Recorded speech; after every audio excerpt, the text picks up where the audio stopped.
마트 앞 며느리의 한마디에 말없이 돌아서던 한 여자의 뒷모습을 본 날부터 우리 동네는 조금씩 달라지기 시작했습니다. 그녀는 아무 말도 하지 않았지만 그 침묵이 우리 삶을 바꿨습니다. 이 영상은 그날 눈앞에서 벌어진 단 하나의 장면이 어떻게 사람들의 마음에 깊이 남았는지를 기록합니다. 말 없는 변화, 그리고 여운. 놓치지 마세요. 그 여자 결국 또 저러네. 마트 입구 사람들 오가는 그 한복판에서 며느리가 시어머니를 쏘아붙였다.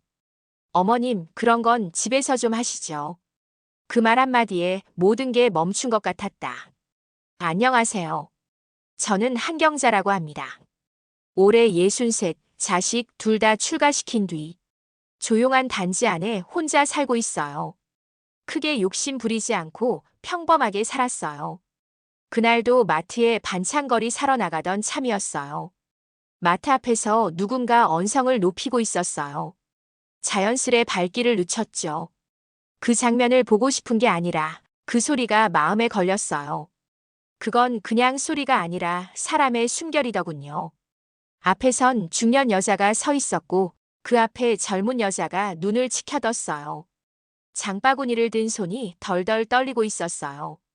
중년 여자가 뭔가 말하려다 말았어요. 대신 고개를 천천히 숙였고 등을 돌렸어요. 사과도 안 했어요. 그럴 힘이 남아있지 않은 사람처럼 보였어요. 말로 하는 미안함보다 조용히 돌아서는 뒷모습이 더 컸어요. 그 순간 내 안에서도 뭔가 갈라졌어요. 그 여자가 떠난 자리에 고요한 허공만 남았어요. 다들 못 들은 척, 못 본 척. 휴지라도 줍는 척 고개를 숙이고 있었어요. 나도 그중 하나였고요. 하지만 그 여자의 발걸음이 마트 출입문을 지나지 않고 그냥 길을 벗어나 사라지는 걸 보고야 말았어요. 그게 무슨 뜻인지 직감했어요. 그 길로는 다시는 되돌아오지 않을 거란 걸요. 내가 뭘 본 건지 잠시 서 있었어요. 그저 시어머니와 며느리의 사소한 말다툼, 그 정도로 넘길 수도 있었어요. 하지만 아니었어요. 그건 누군가의 마지막 인내였어요. 그 순간부터 나는 그 여자의 얼굴이 떠오르기 시작했어요. 어디서 많이 본 듯한 눈매였고 입술엔 자주색 립스틱이 흐릿하게 남아있었죠. 그 나이에 어울리지 않게 곱게 치장했던 모습이 자꾸 마음을 건드렸어요. 사람들은 별일 아니라고 했어요. 며느리도 스트레스 많겠지, 어머님도 좀 조심하시지 그랬냐며. 흔한 일상 중 하나로 넘겼죠. 하지만 나는 자꾸만 그 여자의 어깨가 보였어요. 마트 안에 들어갔지만 냉동 만두를 고르다가 다시 내려놨어요. 장바구니에 물건이 채워지지 않았고 나는 그날 아무것도 사지 못한 채 빈손으로 집에 돌아왔어요. 가끔 어떤 장면은 그날의 햇살까지 각인됩니다. 마트 앞 벤치 그림자, 전단지를 들고 서 있던 알바생, 그리고 조용히 돌아서던 중년 여성의 구두 소리까지. 내게는 그 모든 게 그 여자의 외침 같았어요. 살려달라는 것도 도와달라는 것도 아니고 그저 여기까지였다는 마지막 한마디처럼요. 나는 그걸 들은 사람이 되어버렸어요. 그날 이후 나는 집 앞 벤치에 앉는 일이 많아졌어요. 그 여자가 걸어갔던 방향을 바라보며 멀어지는 뒷모습을 떠올렸어요.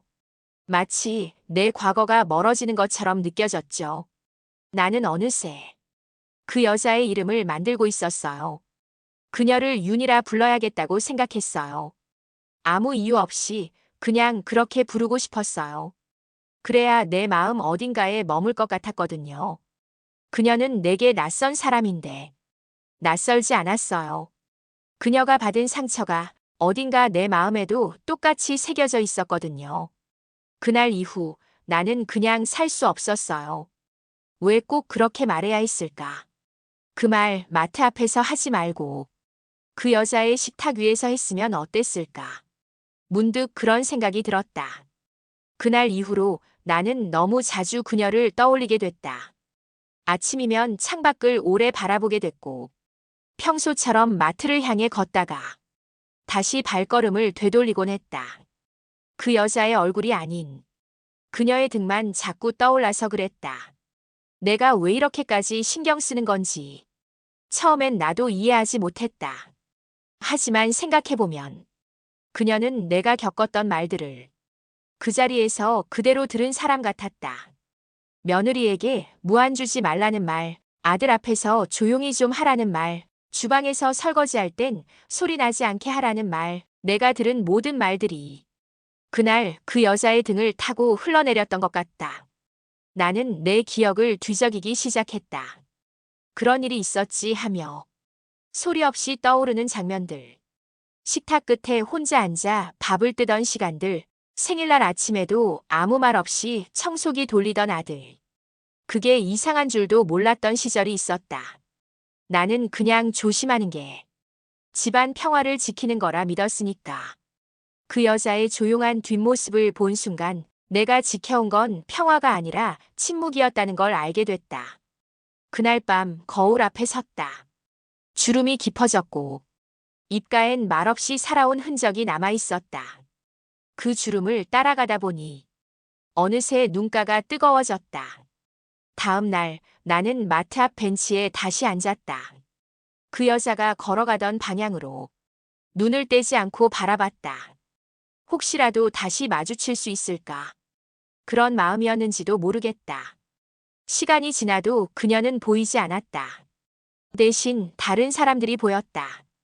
비닐봉지 양손에 들고 걷는 아주머니, 손주와 함께 마트 나서는 노부부, 그리고 나처럼 혼자 앉은 중년 여성. 그제야 알게 됐다. 그 자리는 원래 그 여자만의 자리가 아니었다는 걸. 누군가는 지금도 그 자리에 앉아 있고, 누군가는 이제 막 그곳을 지나가는 중이었다. 그게 바로 우리들의 자리였다. 나는 그 벤치에 오래 앉아 있었다. 누군가 다가와 말을 걸지 않길 바랐고, 누군가 곁에 앉아주길 바라기도 했다. 모순된 마음이 머물던 그 자리에서 나는 조금씩 마음을 정리하고 있었다. 그 여자의 뒷모습이 남긴 것은 비단 안타까움만이 아니었다. 그건 나를 일으킨 한 장면이었다. 다시는 마트 앞에서 그런 부끄러운 말을 듣지 않도록 나는 다짐했다. 어떤 자식이든 어떤 집이라도 노년의 어깨를 함부로 눌러서는 안 된다고. 그리고 그걸 말하는 사람이 더 이상 나만은 아니길 바랐다. 그날 이후 나는 아무 말 없이 웃는 법을 줄이기 시작했다.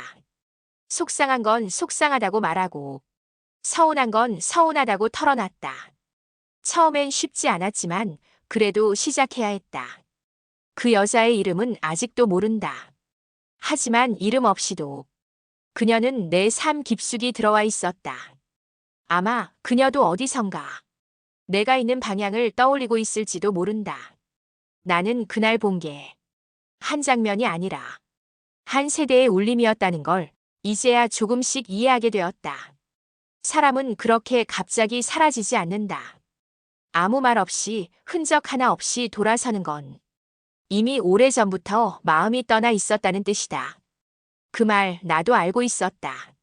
나도 한때 그렇게 마음을 내려놓았던 적이 있었으니까. 그 여자가 들은 마지막 말이 마트 앞에서 며느리 입에서 나온 그 한마디였지만 사실 그 말은 그동안 쌓인 것들을 무너뜨리는 끝이었을 것이다. 겉으론 조용해도 사람 속은 조용하지 않다. 언젠가 나도 그랬다. 모임에 나가서도 말없이 앉아 있다가 뒤풀이 전에 조용히 자리를 떴던 시절이 있었다. 누구 하나 내게 말을 걸지 않았고 누구 하나 내가 빠진 자리를 궁금해하지 않았다. 그걸 처음엔 오해라 생각했지만 몇 번이고 반복되다 보면 깨닫게 된다. 아, 나는 이 자리에서 없어도 되는 사람이구나. 그렇게 나는 점점 입을 닫았고 어느 날 모임 단체방도 조용히 나왔다. 퇴직 후엔 더 심해졌다. 직장에서야 일이라도 있었지만 그 다음은 그냥 사회 바깥 사람처럼 느껴졌다. 무언가를 하려면 왜 그 나이에? 란 질문이 먼저 돌아왔고 쉬고 있으면 그래도 뭐라도 하지란 말이 따라왔다. 말이 없어질수록 내 마음엔 말들이 쌓였다. 좋지 않은 말들, 들을 필요 없던 말들, 심지어 내 스스로를 탓하게 만드는 말들까지. 그래서 그 여자가 등을 돌렸을 때 나는 그 감정을 정확히 알 수 있었다.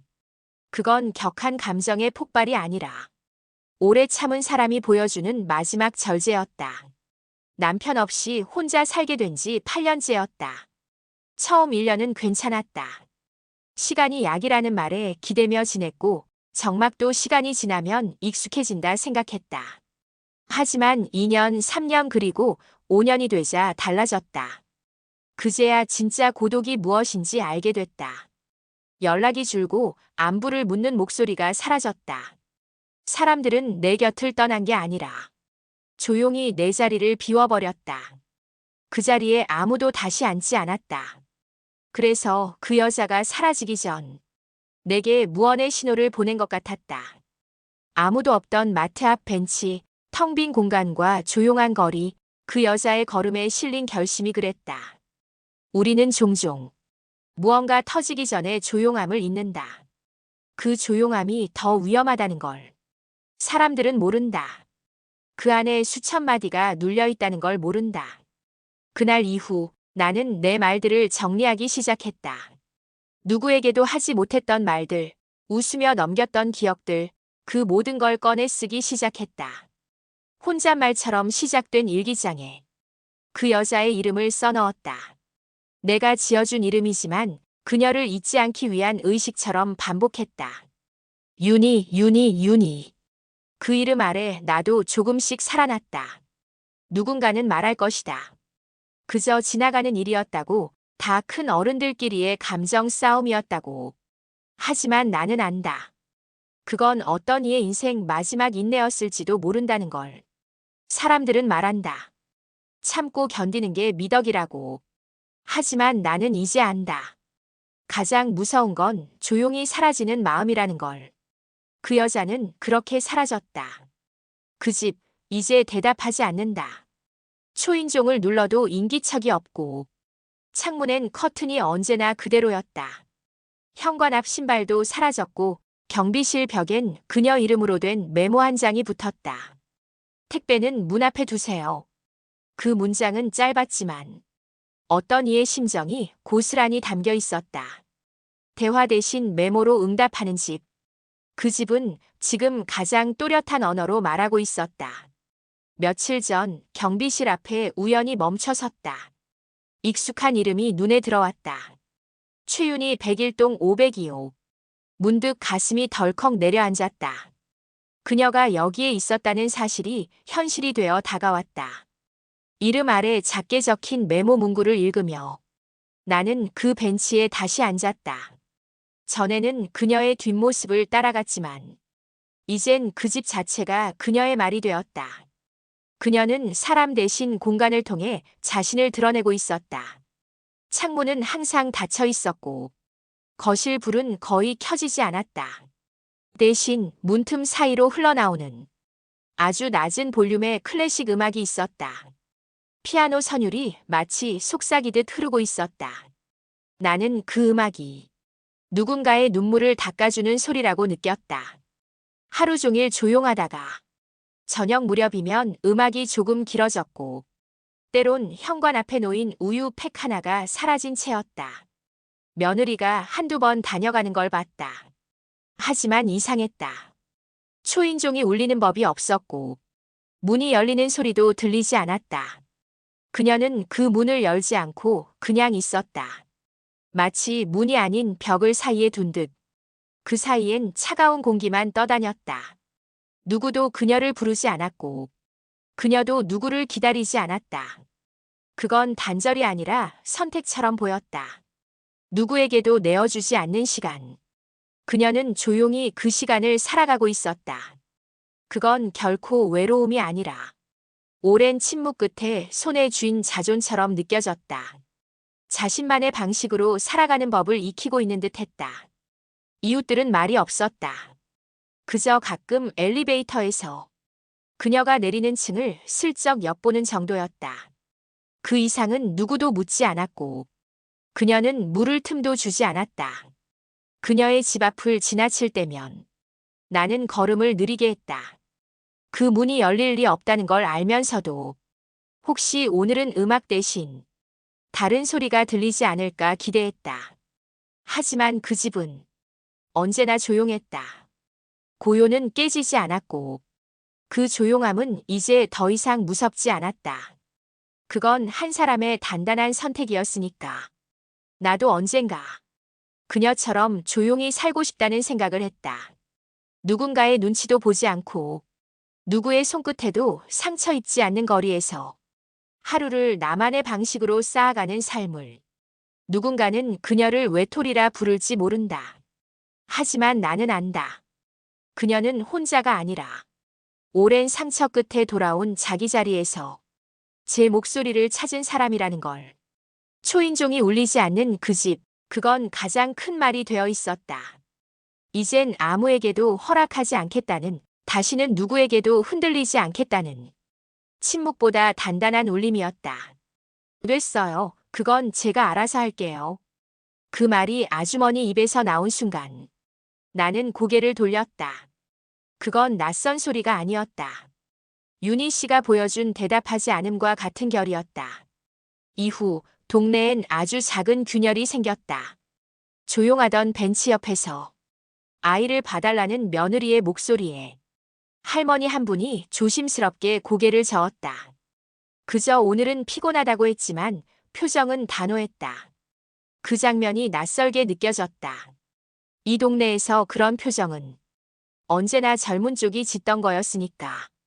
우리는 항상 수긍했고 미안하다는 말을 먼저 꺼내야 했던 사람이었다. 하지만 그날 이후 작은 기류가 달라졌다. 마트 앞 작은 카페 테이블에서는 이웃 아주머니들이 낮은 목소리로 자신이 겪은 일들을 꺼내기 시작했다. 시작은 늘 조심스러웠지만 한 사람이 말을 꺼내면 또 다른 이가 천천히 맞장구를 쳤다. 마치 오래된 체증이 뚫리듯 말들이 흘러나왔다. 누구는 주말마다 손주를 맡아주다 허리까지 안 좋아졌다고 했고, 누구는 가족 모임 음식 준비를 혼자 도맡는 일이 당연하게 여겨졌다고 했다. 그 모든 말들 안에 그동안 숨죽이고 있었던 시간이 담겨 있었다. 그리고 그 중심엔 윤희 씨가 있었다. 누구도 그녀의 이름을 직접 꺼내진 않았지만 모두가 그녀를 떠올리고 있었다. 경비실 앞 메모, 닫힌 현관문, 흘러나오는 클래식 음악. 그녀의 부재는 이 동네에서 가장 뚜렷한 존재가 되었다. 동네 작은 반상회에서도 변화가 감지됐다. 의자에 조용히 앉아있던 어르신들이 한두 마디 말을 꺼내기 시작했고, 관리비, 택배 분실 같은 이야기 속에서도 이전엔 듣지 못한 나의 생각을 말하는 일이 늘어났다. 아주 사소해 보이지만 그건 커다란 전환이었다. 참는 게 미덕이던 동네에서 이젠 경계를 말하는 사람이 늘어나고 있었다. 그건 어떤 선언처럼 보이기도 했다. 나는 그런 변화를 멀리서 조용히 지켜보았다. 꼭 나서진 않았지만 그 말들에 작은 고개 끄덕임으로 응답했다. 그건 나 스스로에게 하는 응원이기도 했다. 그날 벤치 옆에서는 한 아주머니가 며느리에게 답장을 미뤘다고 했다. 내가 무조건 다 받아줄 사람이 아니라는 걸 한 번쯤은 말하고 싶었다고 했다. 나는 그 마음이 고스란히 이해됐다. 한 번 말하지 않으면 그 다음부턴 계속 말할 기회를 잃게 된다. 그걸 우리는 너무 늦게 배운다. 그리고 대부분 손에는 침묵이 있는다. 이 동네는 이제 예전 같지 않다. 달라졌다는 게 아니라 드디어 본 모습을 찾아가는 중이라고 해야 할까. 모두가 조금씩 자신만의 중심을 갖기 시작한 듯 했다. 변화는 윤희 씨의 집처럼 조용히 왔다. 그리고 번졌다. 누구를 밀어내는 게 아니라 각자의 자리를 바로잡는 쪽으로. 그건 누군가의 용기로부터 시작된 일이었다. 나는 그 사실을 잊지 않을 것이다. 이 평범해 보이는 골목이 어떻게 다시 살아났는지, 누구의 침묵이 작은 혁명이 되었는지를. 그건 내가 끝까지 기억해야 할 한 장면이었다. 어머님이 요즘 안 보이시네. 마트 입구에서 그 말이 나왔을 때 고개를 숙인 젊은 여자는 말없이 계산대를 지나쳐 사라졌다. 아무도 막지 않았고 아무도 다가가지 않았다. 며칠 전 다시 마트에 나간 날이었다. 늘 가던 반찬 코너 앞에서 익숙한 뒷모습이 눈에 들어왔다. 긴 머리를 질끈 묶고 검은 가방을 든 그 젊은 여자. 혼자였다. 순간 온몸이 굳었다. 예상하지 못한 재회는 늘 감정을 흔들었다. 그녀 역시 나를 본 것 같았지만 눈길은 단 한 번도 마주치지 않았다. 오히려 머리를 더 숙이고 걸음을 재촉했다. 그녀는 고개를 숙인 채 계산대를 조용히 지나쳤다. 말없이 포장지에 손을 올리며 계란 한 판을 천천히 봉지에 담았다. 한쪽 어깨로 짐을 옮기는 그 동작이 낯설게 느껴졌다. 나뿐 아니라 다른 이들도 그녀를 알아봤다. 어느 할머니가 작게 중얼거렸다. 그 아이 혼자 왔네. 옆 사람은 그 말에 낮은 목소리로 덧붙였다. 어머님이 요즘 안 보이시네. 그 말은 조용히 퍼졌다. 누군가 커피 믹스를 고르던 손을 멈췄고 누군가는 우유 대신 두유를 들었다가 내려놨다. 공기 중의 습기가 달라진 것처럼 분위기가 이상하게 가라앉았다. 그녀는 들은 척도 하지 않았다.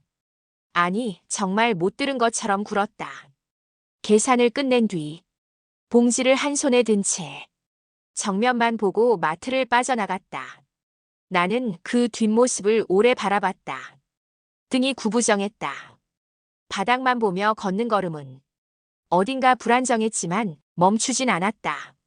그 장면이 이상하게도 모두의 기억에 남은 듯 했다. 누가 먼저랄 것도 없이 동네 사람들은 그 얘기를 서로에게 전했다.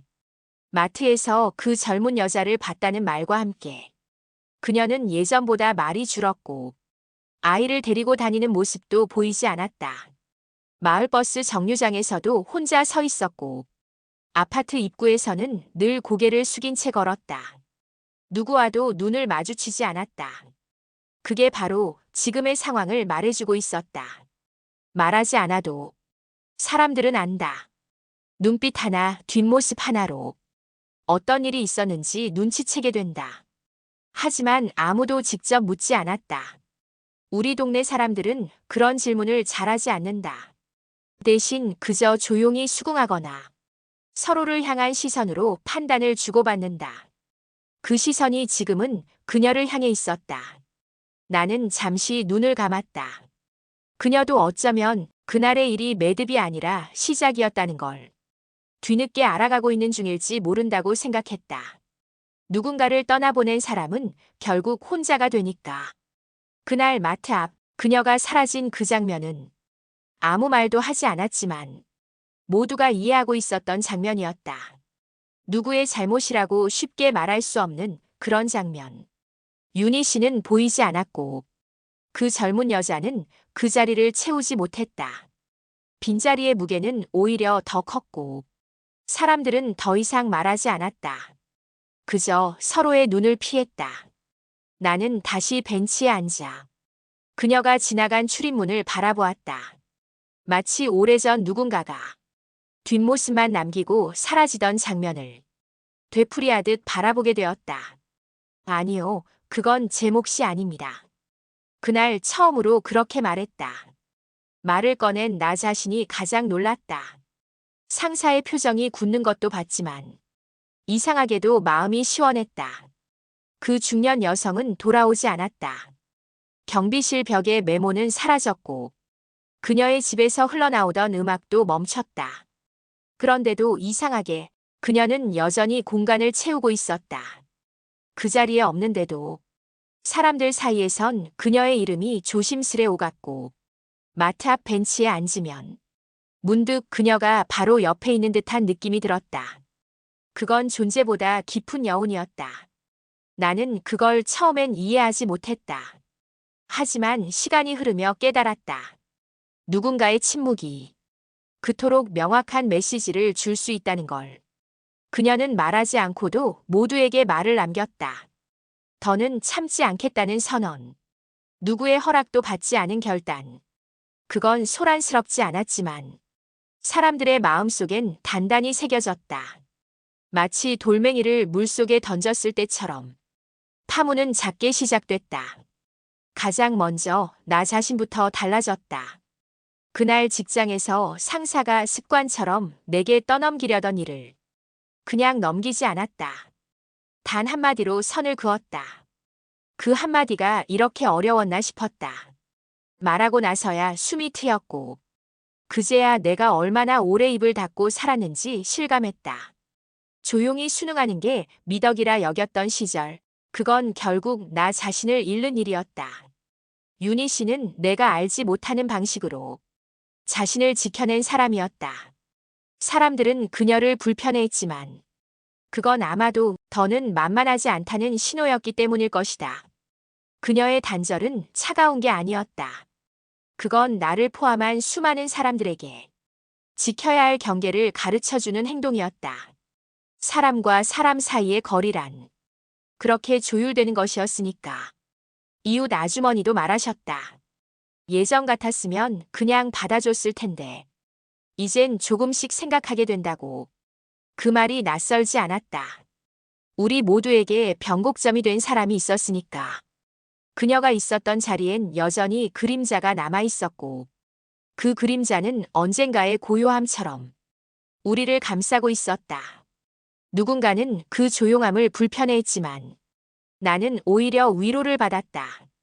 나는 요즘 집에 돌아오는 길이 다르게 느껴진다. 전에 없던 자유가 생긴 것처럼 가슴 안쪽이 가벼워졌다. 그녀의 결심이 나에게도 닿은 덕분이다. 사람은 말로만 영향을 주는 게 아니었다. 삶의 태도 하나로 누군가의 인생에 물결을 일으킬 수 있다는 걸 이제야 알게 됐다. 윤희 씨는 그렇게 사라졌고 또 그렇게 남았다. 그 여자는 여전히 아무 말이 없다. 그런데도 모든 것이 달라졌다.